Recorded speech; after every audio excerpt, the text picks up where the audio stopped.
ಧರ್ಮಸ್ಥಳದಲ್ಲಿ ಶವಗಳನ್ನು ಹೂತಿಟ್ಟ ಆರೋಪ ಕೇಸ್ಗೆ ಸಂಬಂಧಪಟ್ಟಂತೆ ಮಾಸ್ಕ್ ಮ್ಯಾನ್ ಚಿನ್ನಯ್ಯ SIT ವಶಕ್ಕೆ ಏನು ತೆಗೆದುಕೊಂಡಿದ್ರಲ್ಲ ಅದು ನಾಳೆ ಅಂತ್ಯ ಆಗುತ್ತೆ ಅಂತ ಹೇಳ್ತಾ ಇದ್ದಾರೆ. ಬೆಳ್ತಂಗಡಿ ಒಂದು ಕೋರ್ಟ್ಗೆ ಹಾಜರುಪಡಿಸ್ತಾ ಇದ್ದಾರೆ ಚಿನ್ನಯ್ಯನನ್ನ SIT ತಂಡ. ಮಾಸ್ಕ್ ಮ್ಯಾನ್ ಚಿನ್ನಯ್ಯ ಏನಿದೆ SIT ಕಸ್ಟಡಿಯಲ್ಲಿ ಇದ್ರು ಅದು ನಾಳೆಗೆ ಅಂತ್ಯ ಆಗುತ್ತೆ. ನಾಳೆ ಬೆಳ್ತಂಗಡಿ ಕೋರ್ಟ್ ಮುಂದೆ ಹಾಜರುಪಡಿಸಲಿರುವ SIT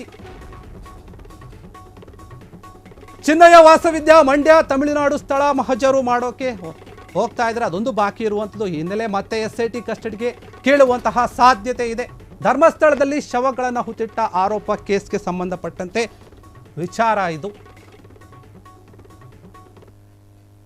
ಧರ್ಮಸ್ಥಳದಲ್ಲಿ ಹೂತಿಟ್ಟಂಥ ಒಂದು ಶವಗಳ ಒಂದು ಆರೋಪ ಏನಿತ್ತು, ಮಾಸ್ಕ್ ಮ್ಯಾನ್ ಚಿನ್ನಯ್ಯ SIT ಏನಿದು ಕಚೇರಿ ಏನಿದ್ನಲ್ಲ ಆತನ ವಶಕ್ಕೆ ಪಡೆದುಕೊಂಡಿದ್ರಲ್ಲ ಅದು ನಾಳೆಗೆ ಅಂತ್ಯ ಆಗುತ್ತೆ. ಆತನನ್ನು ನಾಳೆಗೆ ಬೆಳ್ತಂಗಡಿ ಕೋರ್ಟ್ಗೆ ಹಾಜರುಪಡಿಸಲಾಗುತ್ತೆ ಅಂತ ಹೇಳಲಾಗ್ತಾ ಇದೆ.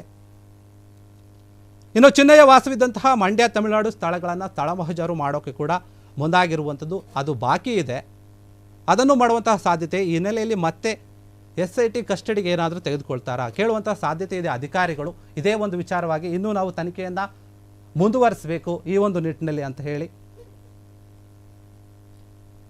ಚಿನ್ನಯ್ಯನನ್ನು ವಶಕ್ಕೆ ತೆಗೆದುಕೊಂಡು ತಮಿಳುನಾಡಿಗೆ ಮತ್ತು ಮಂಡ್ಯದಲ್ಲಿ ಇವೆರಡೂ ಕಡೆ ಕೂಡ ಭೇಟಿ ಮಾಡುವಂತಹ ಸಾಧ್ಯತೆ ಇದೆ SIT ತಂಡ.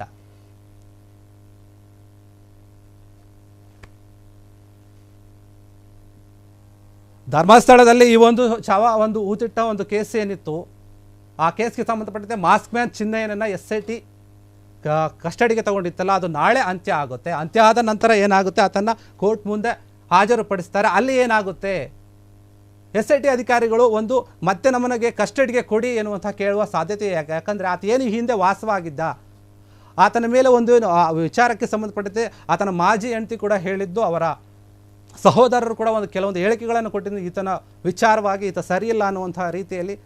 ಹಾಗಾಗಿ ಆತ ಎಲ್ಲೆಲ್ಲಿ ವಾಸವಾಗಿದ್ದ ಆ ಎಲ್ಲ ಕಡೆ ಕೂಡ ಹೋಗಿ ಸ್ಥಳ ಮಹಜರು ಮಾಡುವಂತಹ ಒಂದು ಸಾಧ್ಯತೆ ಇದೆ. ಅದರ ನಿಟ್ಟಿನಲ್ಲಿ SIT ಮತ್ತೆ ನಮ್ಮ ಕಸ್ಟಡಿಗೆ ಕೊಡಿ ಅಂತಹ ಕೋರ್ಟ್ನಲ್ಲಿ ಮನವಿ ಹೋಗುವ ಒಂದು ಸಾಧ್ಯತೆ ಕೂಡ ಇದೆ. ಹೀಗಾಗಿ ಬೆಳ್ತಂಗಡಿ ಕೋರ್ಟ್ನಲ್ಲಿ ಹಾಜರುಪಡಿಸಿದ ನಂತರ ಅಲ್ಲಿ ಏನಾಗುತ್ತೆ, ಕೋರ್ಟು ಯಾವ ರೀತಿಯ ಒಂದು ಆದೇಶವನ್ನು ಕೊಡುತ್ತೆ, ಇವರು ಅಧಿಕಾರಿಗಳು ಯಾವ ರೀತಿಯ ಒಂದು ಮನವಿಯನ್ನು ಮಾಡಿಕೊಳ್ತಾರೆ, ಮತ್ತೆ ಕಸ್ಟಡಿಗೆ ಕೊಡ್ತಾರಾ ಇಲ್ವಾ, ಈ ಎಲ್ಲ ವಿಚಾರ ಕೂಡ ಗೊತ್ತಾಗುತ್ತೆ. ಸದ್ಯಕ್ಕೆ SIT ಕಸ್ಟಡಿಯಲ್ಲಿರುವಂತಹ ಚಿನ್ನಯ್ಯನ ಒಂದು ಕಸ್ಟಡಿಯಲ್ಲಿರುವಂತಹ ಒಂದು ಅಂತ್ಯ ಆಗುತ್ತೆ ಅಂತ ಹೇಳಲಾಗ್ತಾ ಇದೆ. ಕ್ಷಣ ಕ್ಷಣದ ಸುದ್ದಿಗಳಿಗಾಗಿ ಫ್ರೀಡಂ ಟಿವಿ ಸಬ್ಸ್ಕ್ರೈಬ್ ಮಾಡಿ, ಲೈಕ್ ಮಾಡಿ ಹಾಗೂ ಫಾಲೋ ಮಾಡಿ. ಹೊಸ ಸುದ್ದಿಗಳ ನೋಟಿಫಿಕೇಶನ್ಗಾಗಿ ಬೆಲ್ ಐಕಾನ್ ಮೇಲೆ ಕ್ಲಿಕ್ ಮಾಡಿ.